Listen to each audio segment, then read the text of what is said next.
اپنی زندگی میں کبھی بھی اللہ کی بارگاہ سے توجہ ادھر ادھر نہ کریں، چھوڑیں لوگ کیا کر رہے ہیں، دنیا کیا کہہ رہی، کبھی بھی اپنی توجہ دائیں۔ ہمارا یہ مسئلہ بن گیا کہ ہماری سیاست ہے، ہماری دنیا داری ہے، ہم بندوں کو راضی کرنا چاہتے ہیں، ہم دیکھتے ہیں کون کس طرح، اور آپ یقین کریں آپ تھک جائیں گے، بندے راضی نہیں ہوں گے، وہ نہیں راضی ہوتے۔ آپ ان کو منا کے لائیں گے تو ادھر والے نکل جائیں گے، ادھر کو منائیں گے تو ادھر والے نکل جائیں گے۔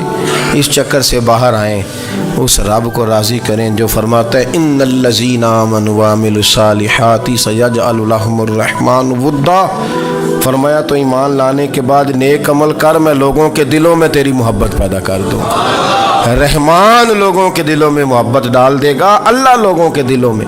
اپنی نظر ہمیشہ اپنے رب پہ رکھیں، اتنی لمبی چوڑی دنیا داروں سے امیدیں نہ وابستہ کریں۔ میں نے دیکھا ہے لوگ کا سالیسی کرتے ہیں، کبھی اس کے دروازے پہ کبھی اس کے دروازے پہ۔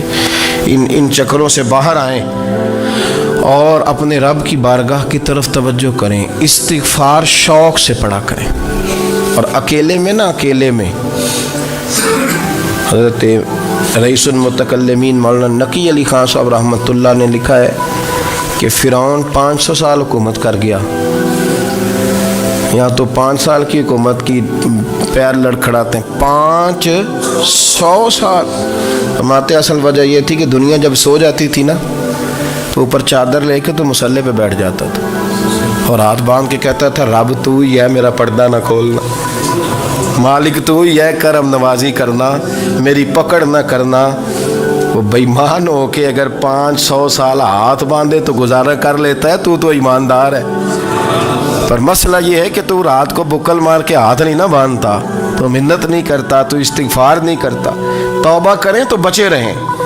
وہ اتنی لمبی حکومت کر گیا چونکہ رات کو کہتا تھا مالک رب تو ہی ہے، لیکن مہربانی فرما میری پکڑ نہ فرمایا، تو اللہ نے تو اس کو مہلت دے دی۔ اللہ کی بارگاہ سے دعا مانگو کہ یا اللہ ہمیں ہدایت کا نور عطا فرما، اللہ تو ہمیں رستہ دکھا، تو بتا کہ ہدایت کیا ہے۔ تو رب فرماتا ہے اللہ ولی الذین آمنوا، اللہ مومنوں کا مددگار ہے، یخرجہم من الظلمات الی النور، وہ انہیں اندھیروں سے نکالتا ہے اور نور کی طرف روشنی عطا فرماتا ہے۔ اندھیروں سے نور کی طرف اللہ لاتا ہے۔ اللہ ولی، اللہ مومنوں کا ولی ہے، وہ انہیں اندھیروں سے نور کی طرف نکالتا ہے۔ ہدایت ہمیشہ اللہ کی طرف سے سمجھے۔ جب وہ نماز کی توفیق دیتا ہے تو اپنے فضل سے دیتا ہے، جب وہ ذکر کی توفیق دیتا ہے تو اپنے فضل سے۔ ہم سمجھتے ہیں ہو جی فلانا نہیں پڑھ رہا بڑا بیوقوف ہے، فلانا نہیں پڑھ رہا، تو کیا اپنی عقل کے زور پہ پڑھ رہا ہے؟ میں جی اللہ کے فضل سے 2 پارے پڑھتا ہوں، تو کس پہ احسان کرتے تو 2 پارے پڑھ کے رویا کر کہ اگر مالک تو بڑا قریب نہیں۔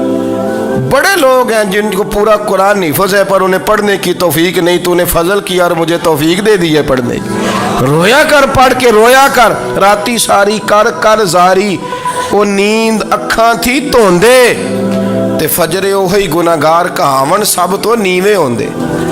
مہربانی کریں، ڈریں، نیکی کریں تو پھر ڈریں، پھر احساس پیدا کریں، پھر اپنے اندر وہ کمزوری لائیں کہ توبہ توبہ مجھے تو پتہ ہی نہیں، تو جانتا ہی نہیں۔ حضرت سیدنا امام اعظم ابو حنیفہ رحمۃ اللہ تعالیٰ علیہ کے ساتھ ایک شخص کہتا میں نے نماز پڑھی، تو عشاء کی نماز تھی۔ یہ جو لوگ بڑے ہوتے ہیں نا، جن کے پیار کرنے والے بڑے ہوتے ہیں، ان کے گرد خوف بھی بڑا ہی ہوتا ہے، انہیں بڑا ڈر لگتا ہے، بڑی بعض اوقات آزمائش ہوتی ہے ان کی۔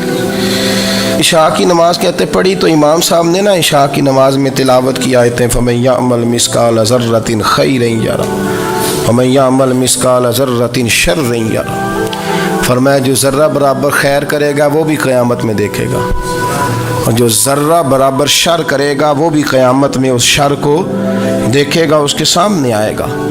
تو وہ شخص کہتا ہے کہ سارے لوگ نماز پڑھ کے چلے گئے، تو امام صاحب رحمۃ اللہ علیہ نے اپنی داڑھی پکڑی، رو رہے ہیں، کہتے ہیں وہ ذرہ برابر نیکی کا بدلہ دینے والے، وہ ذرہ برابر شر پہ سزا دینے والے، میری سفید داڑھی کو دیکھ مالک، میرے ذرے ذرے سامنے نہ لانا، لوگ تو میری بڑی قدر کرتے ہیں دنیا، میں تو بڑا پہچانا جاتا ہوں، لوگ تو میری راہوں میں پھول لیے کھڑے ہوتے ہیں، مجھے بڑا نوازتے ہیں، قیامت میں رسوا نہ کر دینا، میرے لیے مشکل ہو جائے گی۔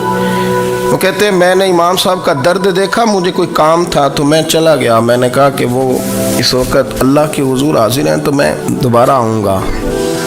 کہتے ہیں میں تہجد کا وقت آیا تو امام صاحب وہیں بیٹھے تھے اور ان کی داڑھی آنسوؤں سے بھری ہوئی تھی اور زور سے داڑھی پکڑی ہوئی، کہنے لگے مالک رسوا نہ